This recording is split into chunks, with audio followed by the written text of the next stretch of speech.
reverse climate change and stop global warming using nature's own solutions for pulling the CO2 out of the atmosphere. The solution can also be implemented today. We don't have to wait around for costly technological solutions that are mostly unproven, and some are harmful to our environment. Soils can store 3.67 times more carbon dioxide than exists in the atmosphere. Plants absorb atmospheric carbon during photosynthesis. So the return of plant residues into the soil contribute to soil carbon. Roots store carbon and feed the microorganisms that in turn provide nutrients for plants. Together, they build a healthy soil needed to regenerate the land and help mitigate global warming.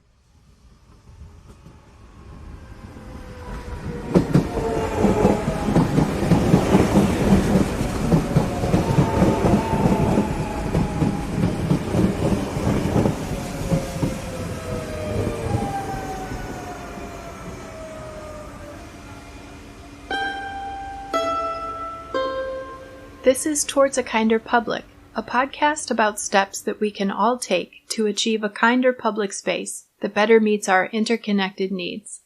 I'm Kevin Castle, and along with Annie Chen, we are Kinder Public. My guest for this episode is author and climate activist Don Viecelli from beautiful Chicago, Illinois. Don is a climate reality project leader trained in July 2020 by former United States Vice President Al Gore.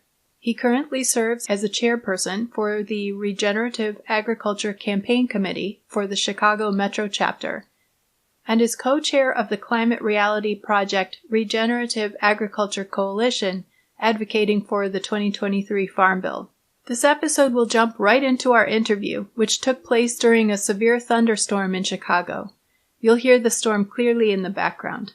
We moved quickly through our conversation in an effort not to be interrupted by a power outage. Our conversation also took place very soon after a tremendously damaging rainfall caused extensive flooding in the state of Vermont, very near to where Towards a Kinder Public is recorded. This interview is absolutely packed with information, and the most important takeaway is that we already know what to do. We've had this information for decades. Like in all economic sectors, agriculture must earnestly shift towards ecologically responsible methods to meet urgent climate change mitigation goals. If nothing changes, agricultural production is poised to become the U.S. economic sector with the highest emissions by 2050.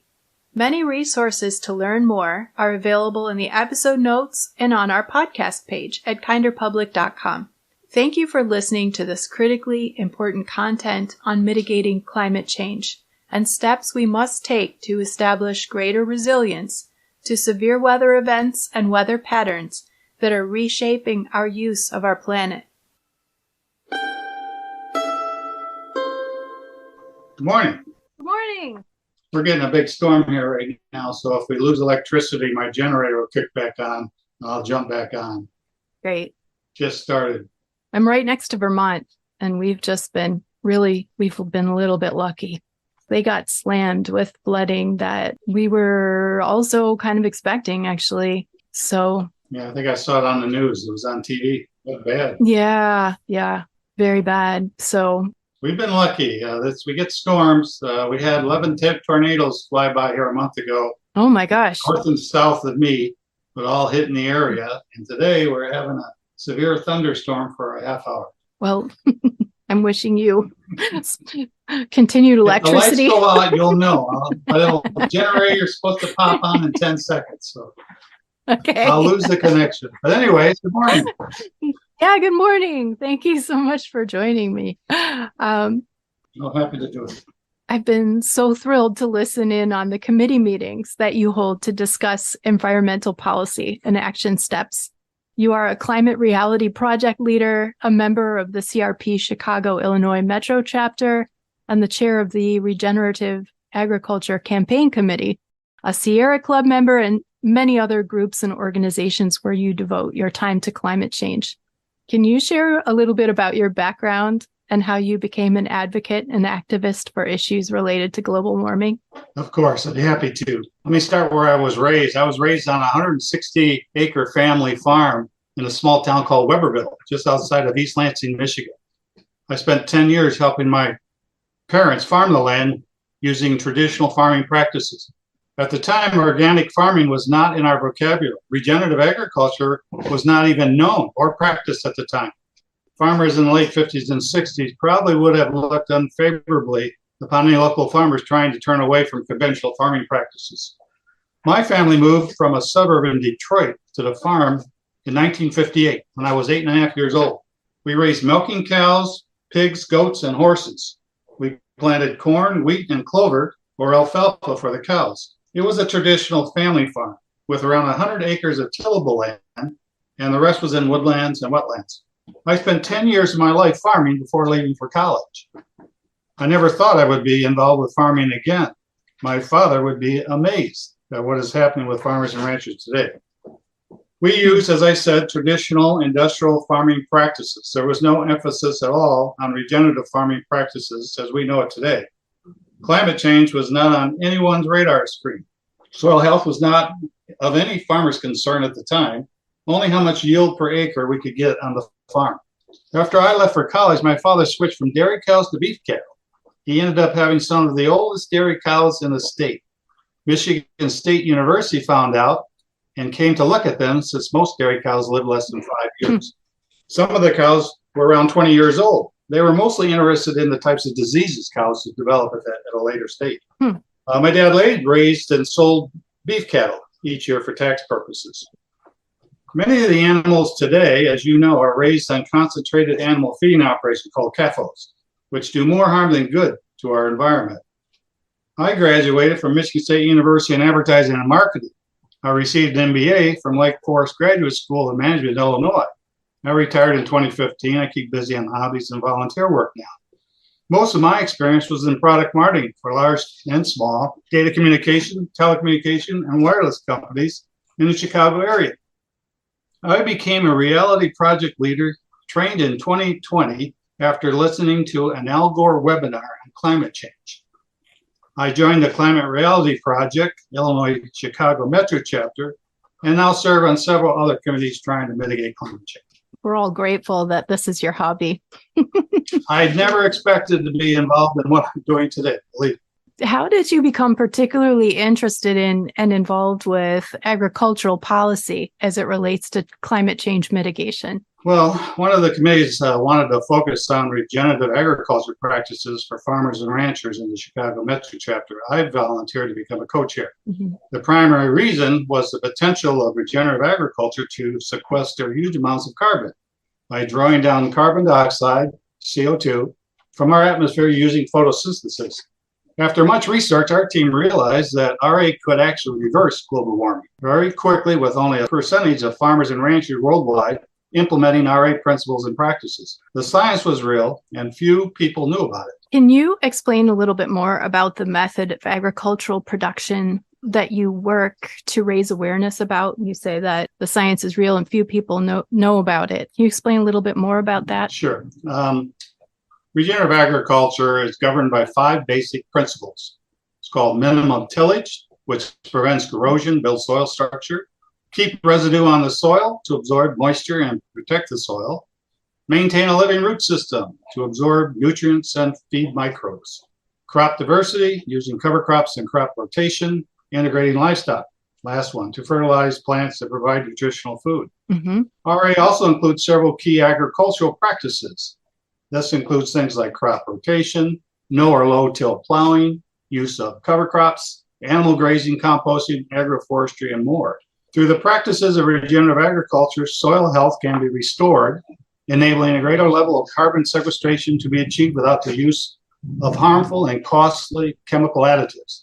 Some of these practices will also help to increase the soil's ability to sequester carbon on pasture land. And what are some examples of the ways that regenerative agriculture practices can help mitigate the climate crisis? What inspires you the most about this agricultural method? Well, we know, or we think, we can reverse climate change and stop global warming using nature's own solutions for pulling the CO2 out of the atmosphere. The solution can also be implemented today. We don't have to wait around for costly technological solutions that are mostly unproven, and some are harmful to our environment. Soils can store 3.67 times more carbon dioxide than exists in the atmosphere. Plants absorb atmospheric carbon during photosynthesis. So the return of plant residues into the soil contribute to soil carbon. Roots store carbon and feed the microorganisms that in turn provide nutrients for plants. Together, they build a healthy soil needed to regenerate the land and help mitigate global warming. Is this a new method? No, not at all. The term regenerative agriculture was coined by the Rodell Institute in the 1980s. Principles and practices behind this movement existed long before then. J.I. Rodell was one of the early founders of the organic movement. He founded the Soil and Health Foundation in 1947, which became the Rodell Institute. He called it regenerative organic.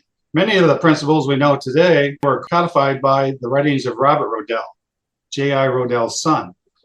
A farming systems trial on their land began in 1981.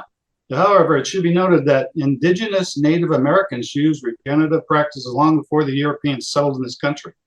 Conventional farming, ranching, and deforestation methods are a major reason why we are experiencing climate change today. And what are your priority goals when it comes to advocating for regenerative agriculture in U.S. agriculture and environmental policy? You know that there's a lot of goals that we looked at trying to implement for the Farm Bill. There's probably over 20, and there's a lot of other farm organizations that came out with their own recommendations. So we had a special group within our coalition in our Climate Reality Project that decided to focus on 6 main goals. Let me read what they are. First one is to upgrade enhanced programs, incentives, and funding to support all farmers and ranchers as they scale up to climate smart practices in their operations and make reducing greenhouse gas emissions a priority for conservation spending. Second one is to reform subsidized crop insurance programs, prioritizing the use of practices that reduce greenhouse gas and improve soil health qualifications for credit and crop insurance. 3, expand natural resource conservation services, normally called NRCS, funding for staff training, and programs to accelerate education and implementation of climate smart agricultural practices for all farmers.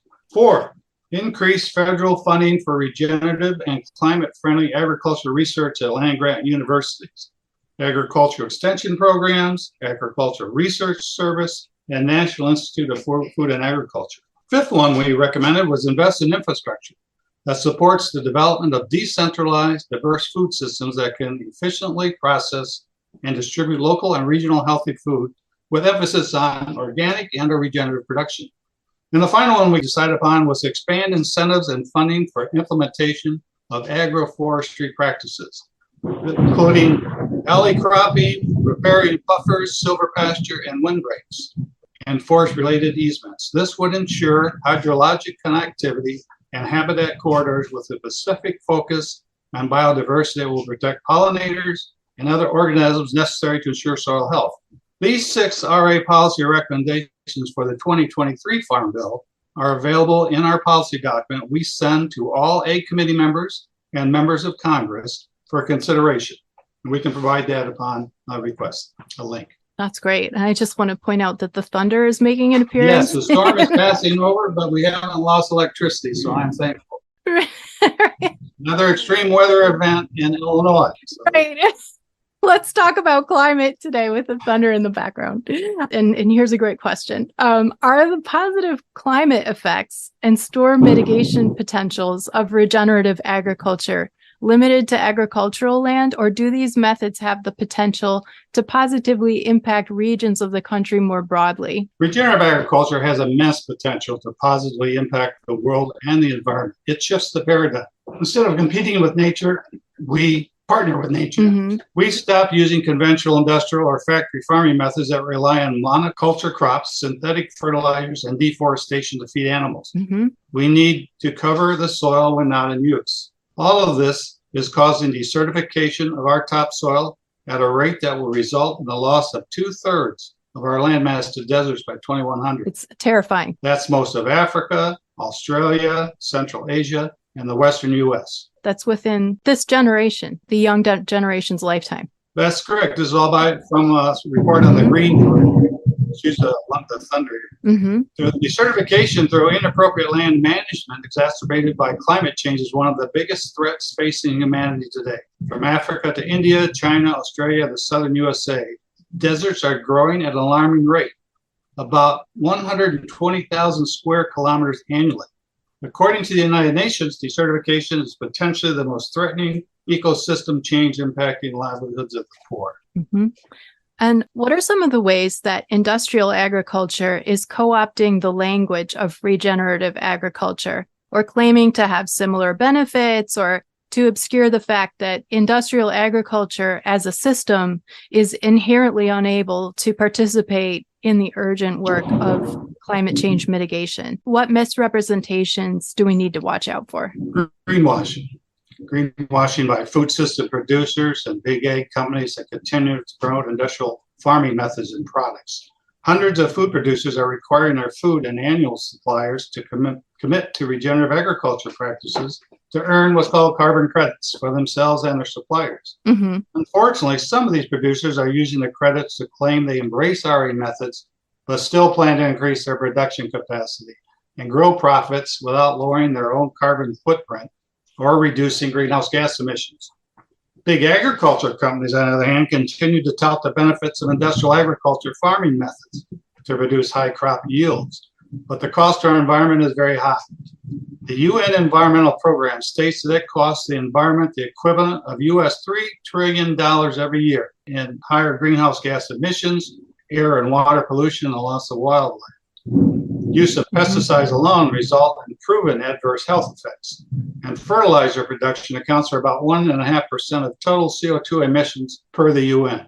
Agriculture accounts for around 11% of US greenhouse gas emissions, increasing each year, mostly in the form of methane from CAFOs and nitrous oxide from fertilizer use. So just to step back for a moment and emphasize that point, you said fertilizer production alone accounts for about 1.5% of total CO2 emissions per the UN, just the production. Yes. What's worse, though, about the fertilizer use, the farmers are using too much fertilizer. Not only does it produce the nitrous oxide gas, but the runoff is polluting our rivers and our streams, and it's causing toxic waterways, like in the Gulf of New Mexico, the size of the Rhode Island. It's just killing our environment. It's got to be stopped.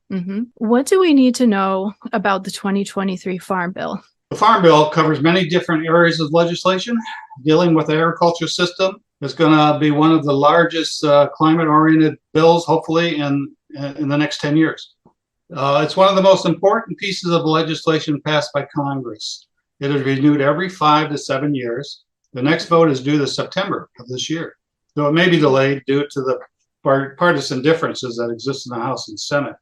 The baseline funding forecast for the Farm Bill over the next 10 years, 2023 to 33, is nearly $1.3 trillion. Most of it goes to nutrition, what we used to call the food stamp program, now called SNAP. Nutrition accounted for around 76% of the 2018 Farm Bill outlays. Crop insurance was 9%, commodities 7%, conservation 7%, the other 1%.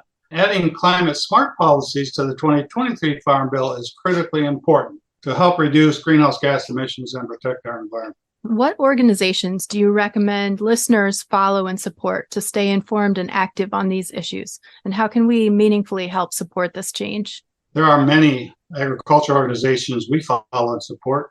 Among them are some like American Farmland Trust, Defenders of Wildlife, Earth Justice, Environmental Working Group, Natural Resource Defense Council, Regenerate America, Soil Food Web, Understanding Ag, and many more.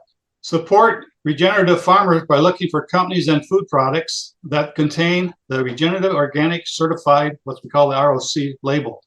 Or you can buy organic grown foods. Choose clean, renewable energy. Educate yourself on the benefits of RA, and then tell your members of Congress to support climate smart policies in the 2023 Farm Bill. With everyone's help, we can make a real difference to combat climate change. How can people find you and support your important work? Well, probably the easiest way is to go to our Climate Reality Chicago Metro Chapter website. It's climaterealitychicago.com/regenag, and you'll find our website with our regenerative agriculture policy document and other links and resources that you can use to educate yourself on RA. Or you can send me an email. Send it to Viecelli, my last name, Viecelli @comcast.net, and I'll get back to you right away. We'll be sure to include links in the episode notes to all of these amazing resources that you're sharing. I have one more question, which is what books or authors should we be reading to learn more and think more deeply about climate change? Well, there's Other than yours, of course. yeah, there's many people who believe in the regenerative agriculture movement today. Among the ones I follow, there are several. Alan Savroy, the Savroy Institute. He's an expert on desertification in Africa, how to convert the land back to grasslands, etc. Dr. Alan Williams, Gabe Brown, and Ray Archuleta, Understanding Ag. They have a lot of resources, just Google them, and a lot of training materials for farmers and ranchers. Dr. C. Johnson and his wife, Hugh Sue Johnson, they co-inventors of the Johnson Soup composting bioreactor. That bioreactor, he put all the information online, and they use it now to convert manure pits for dairy farmers, etc., to put back onto the soil. And that would be a good solution for eliminating CAFOs. Dr. Elaine Ingham, Soil Food Web. That's where you learn about the biology. And biology is what feeds the plants. And that's what we should be doing instead of using fertilizers, pesticides, and herbicides. And they have a lot of training instructions there. Verdana Shiva of the Regenerative International Institute. She is a leader in India on small farming operations, trying to get back to non-conventional farming practices. Walter Jenna, Healthy Soils Australia, a great expert on the hydrological or water cycle and how that impacts our environment. There's many other leaders in the agriculture movements. Of course, the person who got me involved in all of this was Al Gore, the founder of Climate Reality Project. He has written several books on the subject, including the bestseller, An Inconvenient Truth. And if you do nothing else, take the time to watch Kiss the Ground's free video documentary. You can find it on Netflix on how we can reverse global warming. It'll inspire everyone to action. Thank you for this opportunity to talk about regenerative farming, climate change, and the 2023 Farm Bill. I appreciate it. Thank you so much for joining me. Thank you for all of the amazing work and organizing that you're doing and communicating and getting this message out. Really appreciate you joining me today. Thank you. Thank you.